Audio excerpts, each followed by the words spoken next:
Huwag po kayong mag-alala, sigurado naman tayo na darating ang pagkakataon na mawawala na sa social media ang mga katulad na nung si Mr. Daryl Yap. Marunong naman ang Panginoon. Wala dapat puwang kasi talaga sa social media ang mga ganitong klaseng tao na ang pinapakalat ay hate. Away, gulo, ang madalas ay habol. Yun yung gusto nila. May gulo lagi, may gusot lagi, may squabble lagi. Ganyan po ang mga ugali netong mga diehard, netong mga DDS. Ayan. Ito ay may kaugnayan sa pagkatalo nga ni Kamala Harris sa nakaraang election sa US. At ang sabi dito, ito kasi para sa akin ay malaking pang-iinsulto. Kung sino pa yung mga tao na may totoong layunin, magandang layunin para sa ating bansa, talagang kumikilos para tulungan ang ating mga kababayan at mailagay sa ayos ang ating bansa. Kung sino pa yung mga taong ganoon ang intensyon, yun pa po ang minamasama na itong mga katulad ni Mr. Daryl Yap.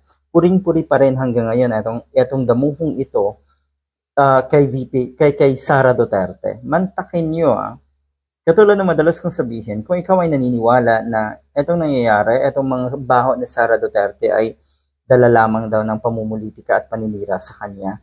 Kung ikaw ay naniniwala na ganun nga yun, nako, may saltik at may problema po kayo. Abay, may press con ngayon, kamakailan, kahapon tayo itong sa Sara Duterte, at paulit-ulit na naman yung sinasabi na politically motivated itong lahat ng nangyayari nito.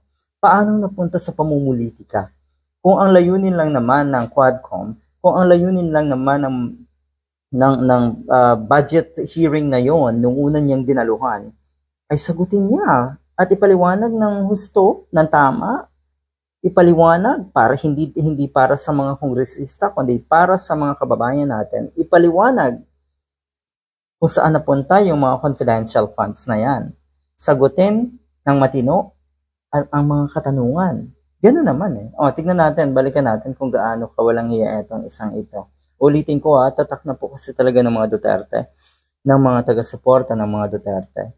Mula kay Digong, kay Sara Duterte, lahat ng taga-suporta ng mga yan, tatak na po talaga yung kawalang hiyaan. Hindi naman lahat meron din tayong kilala na mga taga-suporta nga na itong mga to, pero karamihan po talaga, lalo na po yung mga nasa social media, tatak po na talaga ng mga yan ay kawalang hiyaan.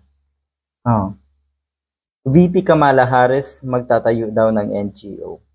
Hindi talaga imposible yan, hindi man talaga masama yan. Kaya lang kasi alam natin kung ano yung gustong ipakahulugan netong isang ito. Tignan niyo naman kung paano inedit itong picture or mukha ni Kamala Harris. Parang pinagsama ng mukha ni Atty. Lena Robredo. Ganun niyo po bastusin yung mga taong hinahangaan sa buong mundo. Ganun bastusin na itong mga diehard.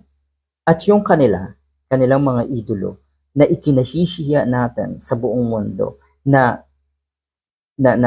walang puwang actually, na kung titignan ng buong mundo ay nobody. Yun pa ang pinoprotektahan at dinedepensahan na itong mga katulad ni Mr. Daryl Yap. Ito daw, engat buhay lahat.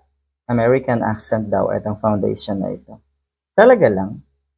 Talaga po, ganito kababa, ganito kayo ka-sleazy. Sa bagay kasi, yung mga taong katulad na ito, umangat ito dahil nagpagamit. Umangat ito dahil nag-take advantage. Diba? Umangat yung mga ganitong klaseng tao, hindi dahil sila ay may angking galing at dunong, kundi nagpagamit. Ay paano kung yung mga sinasandalan niyo po ay mawala na rin? Wala na rin po kayo. Talo. Good luck. Good luck talaga sa mga ganitong ginagawa niyo. Sa tingin niyo po ba, you deserve respect? Hindi.